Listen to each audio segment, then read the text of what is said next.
Bun, deci salutare toată lumea și bine am găsit la un nou episod de Clash Royale. În acest episod o să vreau să intrăm la Hill Draft Challenge. Am început și acestul, probabil când o să vedeți voi episodul ăsta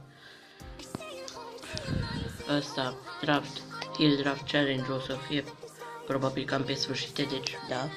Că aș vrea să postez episodul ăsta cam luni.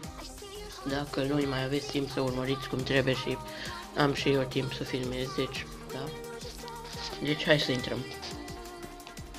Și da, am oprit muzica de la Clash Royale ca să pun muzică pe fundal, că parcă toată lumea e șmecheră. Logo clar. Wizu. Și era, cred că mai șmecheră, Bomber. Heal-ul, chiar vreau să încerc. Că încă nu l-am încercat și n-am dat niciun battle, nimic. Probabil s-a văzut. N-am pierdut nimic, n-am câștigat nimic. N-a avut timp. Are prost probabil ceva. Dacă vorbesc încet, o să editez. Deci tot va ieși cum trebuie. N-am prea jucat cu detective din asta, deci probabil o să-mi fie destul de greu la început. De cu asta că mi se pare destul de greu să joci cu un deck asemenea.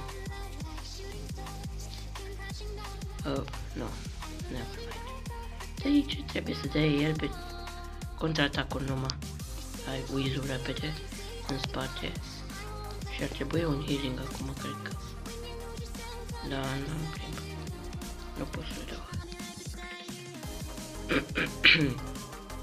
Mi-a dat un deck cam de rahat. Da. Punem asta. Punem asta aici. E bun. La prințesă și aia le dăm un log în gură. E bun. Acum punem un boschetar din asta. Și pe cam gata tot stacul lui.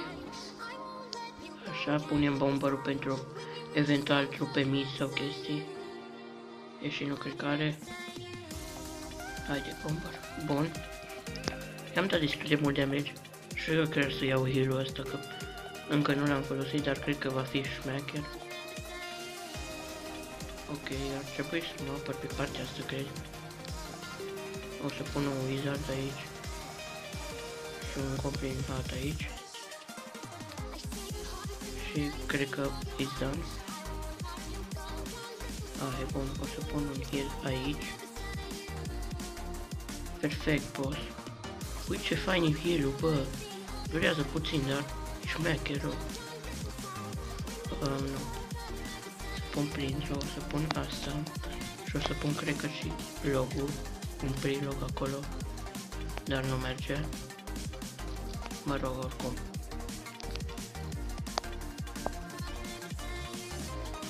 Așa, hai, punem asta aici. Păsatic așa. Never mind.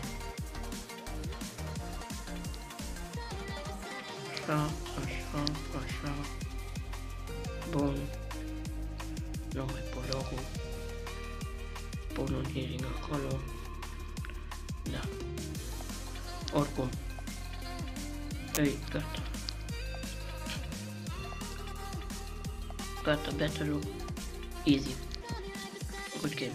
Și acum am să revin direct cu a doilea battle, deci da, bârbă. Bun, deci am intrat în a doilea battle, am să iau asta, mi se pare destul de ok. Logo. Acum cam greu asta. Și lacul. Ar fi trebuit să iau Giant Skeleton. Are heal-ul, e un bai asta. Bă, nu, mi-a luat mie. Super. Ok, nu acolo. Nu prea am trupe de atac. Urât. La cum ziceam, trebuia să iau Giant Skeleton. Să punem ceva în spate, suport, cred. Deci, logo ăsta cred că e perfect. Să nu punem Oricum trebuie să pun... Opa! Asta e o problemă. Dar nu e bai. Easy. Hai, tornado. Puteam să pun mai bine ca să lovească taurul central, dar... Hai să distrugă canonul ăla. Să facă și el ceva. Până acum am apărat destul de ok, dar nu prea am trupe de atac, deci n-am cu ce.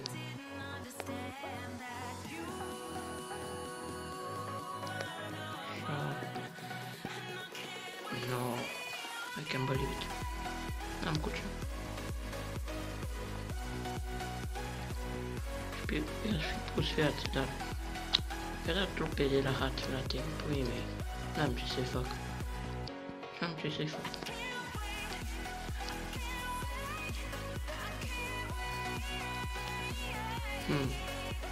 Hai, serios. Așa, așa. Perfect. Easy. Dar mi-a dat damage la taurul ăla de birocrepat.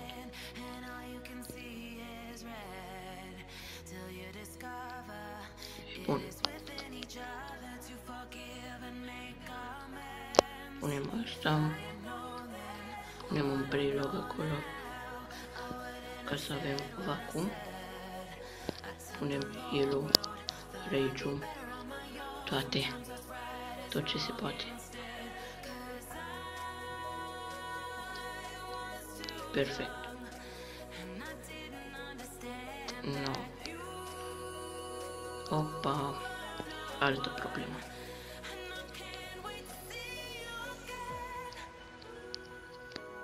Da, ăsta m-a bătut, cred.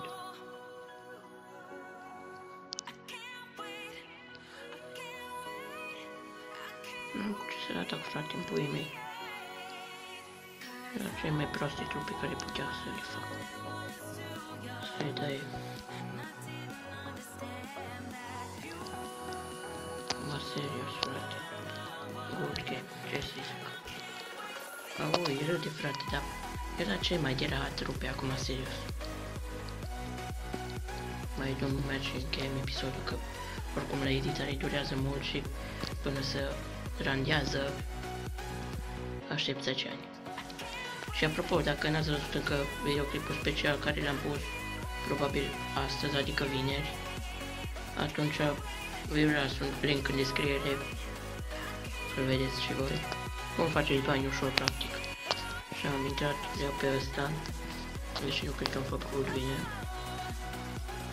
Ăsta îmi place cum atacă aia chestia. Na, frate, e gata. Iau ăsta.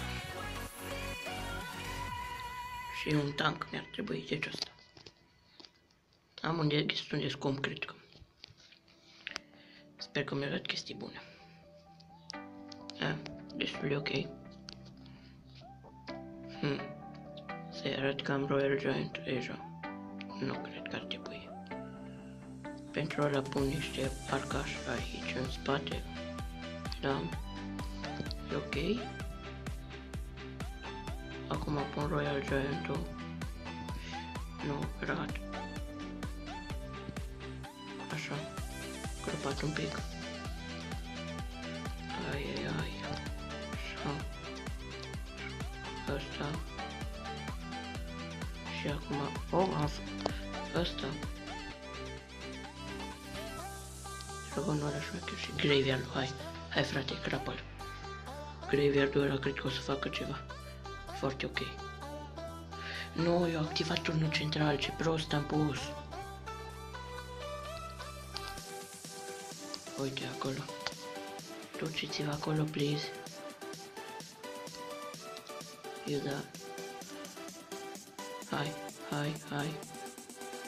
Nu. Dai. Așa, perfect. Bun.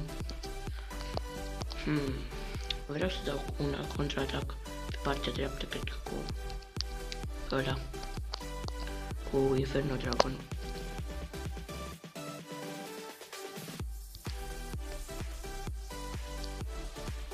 Hai, încercăm. Că nu prea are cu ce să se apere momentan. Perfect, perfect frate, perfect. Sunt o jumătate din tower. Easy. Și acum mai punem, cred că, graveyard pe partea stângă și... Da, nu. Așa. Cred că e ok. Punem și pe ăsta. Așa. Relaxat vorbesc în puii mei. Parcă sunt mort. Și cred că e done. Nu e done. Că și-a pus racheta. N-am cu ce să mă apăr. Urât, pune-te repede. E bun. Punem ăsta. Punem ăsta. Nu, distruge. Așa, perfect. Punem graveyard-ul. Am făcut la faza aia. Punem Inferno Dragon. Nu da în aia. E perfect, l-am făcut. Easy game. Cred că e gata. Pot să spun, cred că e gata.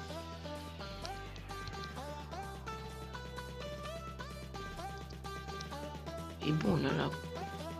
E de arena nouă. Uite, așa. Și gata, cred că... Hai.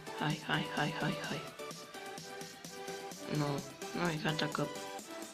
I s-a activat și lui Tauro, aia e chestia. Punem asta aici. Să iei damage-ul. Nu am dat cu rachetă. E bun. Că e prost, frate, puii mei. E gata. Deci e gata. Nu e gata. Da, și un pic răușit am mai spus asta, cred. Hai, nu pierde la final.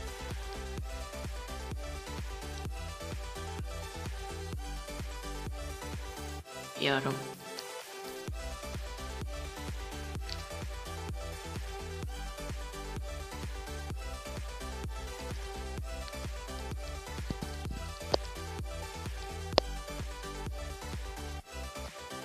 E bun. Acolo e roz. Archers. Hai. E gata. Nu e gata. Nu cred. Hai. Nu. Nu e corect.